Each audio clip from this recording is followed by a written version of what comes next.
Exam hall channel पर आप सभी लोगों का स्वागत है। आज हम लोग गुप्त साम्राज्य को प्रारंभ करेंगे। ये हमारी आर में एंशिएंट हिस्ट्री की श्रृंखला चल रही है, जिसमें पूरे एंशिएंट हिस्ट्री को परीक्षा उपयोगी दृष्टिकोण से कवर किया जा रहा है। इसमें पिछले प्रीवियस ईयर के क्वेश्चंस पेपर के अलावा अन्य जो महत्वपूर्ण फैक्ट्स हैं जो परीक्षा के दृष्टिकोण से महत्वपूर्ण हैं, उन सभी का संग्रह आपको एक बहुत ही साइंटिफिक तरीके से संग्रहित करके दिया जा रहा है, जिससे आपको कम रिवीजन, मतलब कम पढ़ने में, कम रिवीजन में ही सारी चीज़ों को आप कवर कर लें। कम रिवीजन का सेंस ये है कि कम समय में आप रिवीजन कर लें। बहुत जल्दी ही इस PDF नोट्स से आप टॉपिक्स को कवर कर लेते हैं। हम ये प्रयास करते हैं कि 2 पार्ट या 3 पार्ट में ही बड़ा से बड़ा टॉपिक भी कवर हो जाए, जिससे जब आप परीक्षा के समय इसको क्विक रिवीजन करें तो आपका शीघ्रता से हो जाए। इसके साथ ही चैनल को सब्सक्राइब करना न भूलें, जिससे हमारी वीडियोज जो है वो शीघ्रता से तक आप तक पहुंचती रहे। इस टॉपिक में हम लोग गुप्त साम्राज्य शुरू कर रहे हैं। ये गुप्त साम्राज्य का पहला पार्ट है। गुप्त राजवंश का शासनकाल आप देखेंगे 319 से 500 ईस्वी तक का है। 550, यहाँ मिस्टेक है, इसको 550 कर लीजिए। 319 से 550 ईस्वी तक। एक बात बताएं आपको, कुषाण साम्राज्य के खंडहर पर ये नए साम्राज्य का प्रादुर्भाव हुआ था। अपना आधिपत्य इसने कुषाण और सातवाहन दोनों के पिछले राज्य क्षेत्रों के बहुत बड़े भाग पर स्थापित किया था। कुषाण और सातवाहन जो दोनों का राज्य था, उससे भी बड़े क्षेत्र पर गुप्त साम्राज्य ने अपना साम्राज्य विस्तार किया था। अब हम आपको देखेंगे कि जो हमने पहले टॉपिक्स पढ़े थे प्रागैतिहासिक काल के बाद, प्रागैतिहासिक के अलावा हड़प्पा, परवर्ती हड़प्पा, ताम्रपाषाण, उसमें हमारे पास केवल पुरातात्विक स्रोत थे जिनके आधार पर हमने इतिहास को, उसमें फैक्ट्स को देखा था। लेकिन उसके बाद से वैदिक में आपने देखा था कि वहाँ पर वैदिक लिटरेचर भी थी और हमारे पास मृदभांड परंपरा के भी साक्ष्य प्राप्त हुए थे। उसके बाद आप देखेंगे मौर्य का हो या 6ठी शताब्दी ईसा पूर्व के जनपद हों, इनके बाद हमारे पास पुरातात्विक, साहित्यिक दोनों स्रोत मिलने लगे, और जिससे इतिहास लेखन और पुष्ट होता है जब आपको पुरातात्विक और साहित्यिक दोनों स्रोत मिलते हैं। तो हम इसमें देखेंगे कि हमारे पास साहित्यिक स्रोत क्या क्या हैं। साहित्यिक स्रोतों में पुराण है। पुराण में वायु पुराण, विष्णु पुराण, ब्रह्मांड पुराण है, देवी चंद्रगुप्तम और मृच्छकटिकम है, विक्रमोर्वशीयम और अभिज्ञान शाकुंतलम, ये हमारे पास साहित्यिक स्रोत हैं। पुरातात्विक स्रोतों में प्रयाग प्रशस्ति है, बहुत बड़ा सोर्स है। समुद्रगुप्त के पूरे मतलब समझिए कि साम्राज्य का वर्णन इसमें आपको प्राप्त होगा। भीतरीय स्तंभ लेख है, जूनागढ़ अभिलेख है और मंदिर मूर्तियां हैं, मुद्राएं हैं। सभी राजाओं की स्पेशल मुद्राएं हैं। कुछ राजाओं ने विजयों के उपलक्ष्य में मुद्राएं चलाई। चंद्रगुप्त द्वितीय ने शक विजयों के उपलक्ष्य में चांदी की मुद्रा चलाई थी। विदेशी यात्रियों के विवरण भी हैं, फायान का विवरण और ह्वेनसांग का विवरण। आइए शुरू करते हैं हम लोग। गुप्तों की उत्पत्ति के संदर्भ में विभिन्न मत हैं। कुछ लोग इनको ब्राह्मण मानते हैं, कुछ क्षत्रिय मानते हैं, कुछ वैश्य मानते हैं, कुछ शूद्र मानते हैं, और इसमें भिन्न भिन्न इतिहासकारों के भिन्न भिन्न मत हैं। ब्राह्मण मानने वालों में हेमचंद राय चौधरी, दशरथ शर्मा है। क्षत्रिय मानने में RC मजुमदार, गौरी शंकर, हीरा चंद्र ओझा, सुधाकर चट्टोपाध्याय। वैश्य में आप देखेंगे AF Phaltekar, Allen, Romila Thapar, RF Sharma और इसके अयंगर, और शूद्र में काशी प्रसाद जायसवाल है। तो इससे भी प्रश्न कभी कभी पूछा गया है कि ये कौन सा इतिहासकार इनको ब्राह्मण नहीं मानते या क्षत्रिय मानते हैं। लेकिन अब हम शुरू करते हैं इनके महत्वपूर्ण राजाओं से। श्रीगुप्त इनका पहले राजा हुए।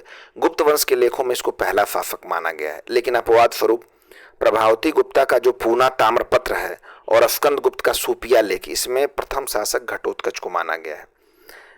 इत्सिंग बताता है कि चीली कीतो श्रीगुप्त को चीली कीतो कहता है ने चीनी भिक्षुओं के लिए मृग सिखावन में एक मंदिर बनवाया। तो मतलब इत्सिंग भी इस बात को पुष्ट कर रहा है कि श्रीगुप्त पहला शासक था। श्रीगुप्त के बाद घटोत्कच हुआ। 2 शासक हुए, श्रीगुप्त और घटोत्कच, और दोनों ने महाराज की उपाधि धारण की थी। तो ये स्वतंत्र शासक नहीं थे, क्योंकि इन्होंने महाराजाधिराज की उपाधि धारण नहीं की, महाराज की उपाधि धारण की।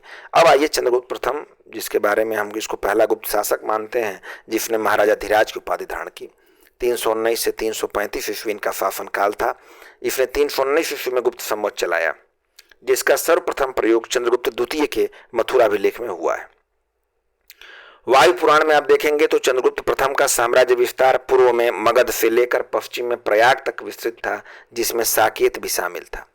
और लिच्छवी चंद्रगुप्त प्रथम ने लिच्छवी वृषदेव 13वें की कन्या कुमार देवी से विवाह किया। अब इस वंश का सबसे प्रतापी शासक आप देखेंगे समुद्रगुप्त हुआ। इसकी उपाधि पराक्रमांक की थी। 335 से 375 ईस्वी तक इसका शासनकाल था, 40 वर्षों का। लिच्छवी चंद्रगुप्त प्रथम के पश्चात उसका सुयोग्य पुत्र समुद्रगुप्त साम्राज्य की गद्दी पर बैठा था और यह लिच्छवी राजकुमारी कुमार देवी से उत्पन्न हुआ था। इसकी उपाधियां आप देखेंगे पृथ्वी, व्याम, प्रतिरथ, ये सब आपको प्रयाग प्रशस्ति अभिलेख में प्राप्त होंगी। लिच्छवी परम भट्टारक दौहित्र, पराक्रमांक की उपाधि।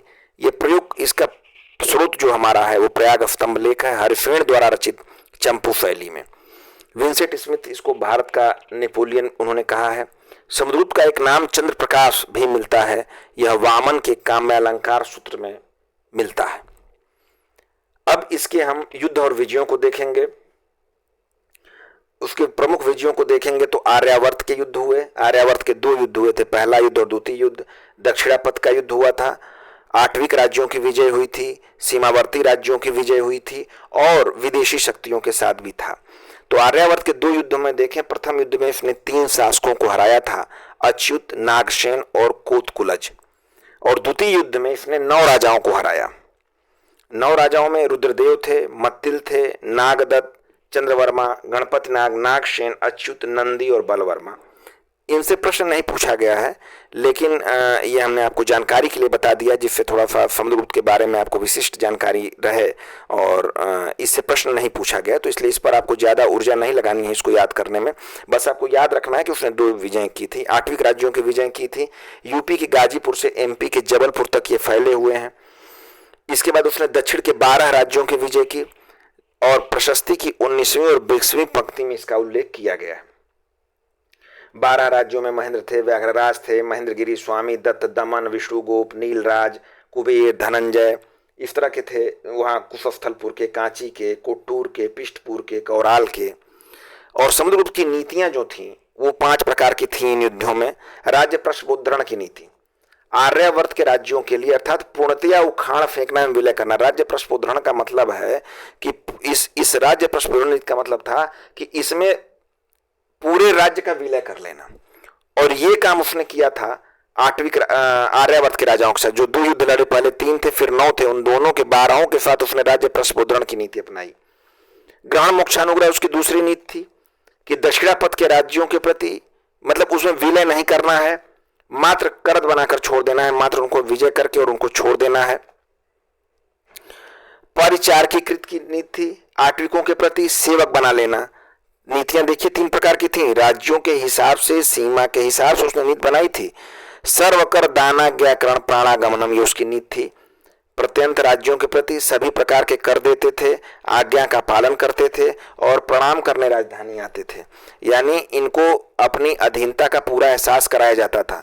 ये राज्य में शामिल होते थे, राजा को प्रणाम करते थे, अभिवादन करते थे, टैक्स देते थे और सभी प्रकार की आज्ञाओं का पालन करते थे, जिनके साथ इस नीति का तहत था। और आत्मनिवेदन, कन्योपायन, गरुड़ मंदक और स्वविषय, यह विदेशी राज्यों के प्रति था। स्वयं सम्राट की सेवा में अपनी कन्या के साथ उपस्थित होकर गरुड़ मुद्रा से अंकित जो है राजाज्ञा हेतु ये निवेदन करते थे। ये विदेशी राजाओं के लिए था।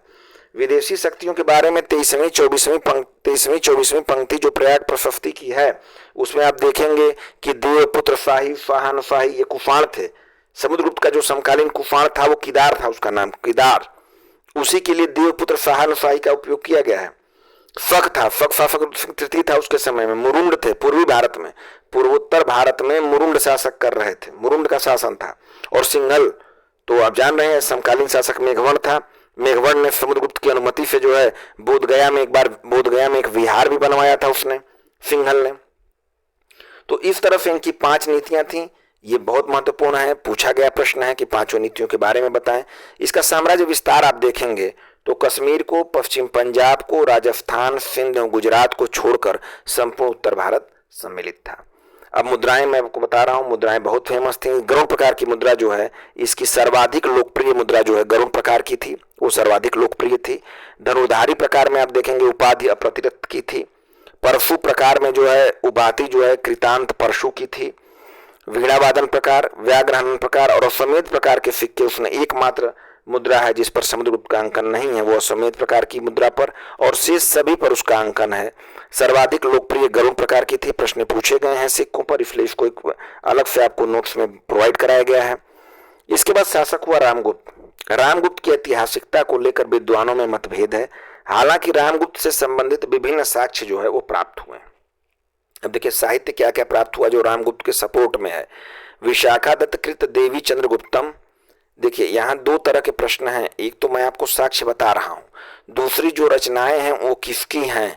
तो परीक्षा में ये भी आप इंपॉर्टेंट मानिएगा, केवल आप रामगुप्त के हिसाब से इस टॉपिक को न देखिए, आप इसमें ये भी देखिए कि कौन सी रचना है जिसकी लेखक कौन है। विशाखा दत्त कृत देवी चंद्रगुप्तम, बाण भट्ट कृत हर्षचरित, राजशेखर की काव्य मीमांसा, भोज का श्रृंगार प्रसार, शंकरार्य कृत हर्षचरित की टीका, और अबुल हसन अली का मुजमल उत तवारीख। समझ रहे हैं, मुजमल उत तवारीख। अभिलेखों में देखेंगे संजन का लेख है, काम्बे लेख है, फांगली लेख है और दुर्जनपुर लेख है। मुद्राओं में दो हैं, ताम्र मुद्राएं एरण की और भिलसा की ताम्र मुद्राएं। इसके बाद हमारे बेहतरीन शासक का नाम आता है चंद्रगुप्त द्वितीय विक्रमादित्य, जिसको कहा जाता था 375 से 415 ईस्वी।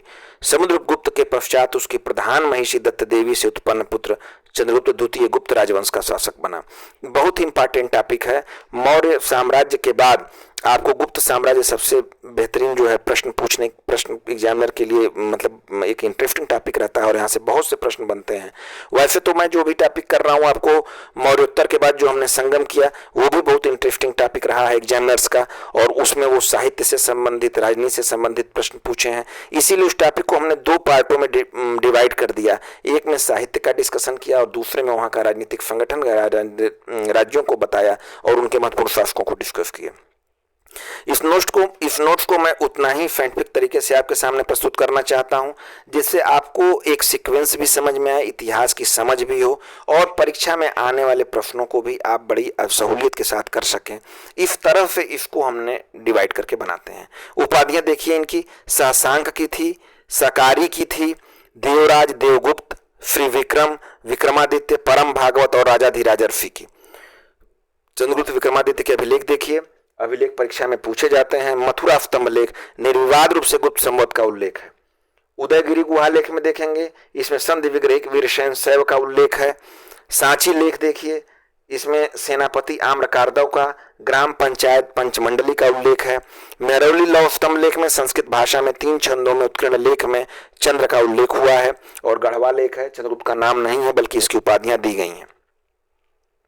तो विक्रमादित्य के प्रमुख अभिलेख आपने देखा, मथुरा, उदयगिरी गुहा लेख, सांची लेख, मेहरौली लौह स्तंभ लेख और गढ़वा लेख। वैवाहिक संबंध इनका देखिए, विभिन्न वंशों से इसने वैवाहिक संबंध स्थापित किए थे। नाग वंश में चंद्रगुप्त ने नाग कन्या कुबेर नागा से विवाह किया था और इसी से प्रभावती गुप्त का जन्म हुआ था। वाकाटकों में चंद्रगुप्त ने अपनी पुत्री प्रभावती गुप्त का विवाह वाकाटक नरेश रुद्रसेन द्वितीय से किया था। जब हम उसकी 23वीं 24वीं पंक्ति में देख रहे थे तो वहां शक शासक का हमने वर्णन किया था रुद्रसिंह तृतीय का, और ये नरेश वाकाटक नरेश है रुद्रसेन द्वितीय, तो कंफ्यूज आपको नहीं होना है शक शासक में और वाकाटक में। तीसरा कदम देखिए, तालगुंड अभिलेख से ज्ञात होता है कि इस वंश के शासक काकुत्स वर्मन की पुत्री का विवाह चंद्रगुप्त द्वितीय के पुत्र कुमार गुप्त से हुआ था। इसके बाद जो है हम इसकी विजयों को देखेंगे। चंद्रगुप्त की मुद्राएं महत्वपूर्ण थी। इसके सबसे महत्वपूर्ण चीजें थी चंद्रगुप्त द्वितीय के नवरत्न। नवरत्नों को आप देखेंगे, उसमें वेताल भट्ट थे, जादूगर, धनवंतर चिकित्सक थे, वराहमिहिर खगोल विज्ञानी थे, वररुचि व्याकरण के थे, अमर सिंह थे कोशकार थे, शंकु जो है वास्तुकार थे। तो सबका उससे प्रश्न परीक्षा में आता है। कुमारगुप्त के प्रमुख अभिलेखों को देखेंगे, उसके बहुत महत्वपूर्ण अभिलेख थे, विल्फट का, गढ़वा का, मंदसौर का। और गुप्त साम्राज्य के बारे में बहुत सी जानकारियां कुमारगुप्त के अभिलेख से मिलती हैं। फिर हम स्कंदगुप्त को देखेंगे। तो चंद्रगुप्त द्वितीय के बाद कुमारगुप्त और कुमारगुप्त के बाद स्कंदगुप्त, और इस तरफ इनका राजनीतिक खत्म होगा तो हम इनका सामाजिक आर्थिक में भी देखेंगे जो परीक्षा उपयोगी प्रश्न होंगे। और उसके बाद हम लोग गुप्तोत्तर काल को पढ़ेंगे।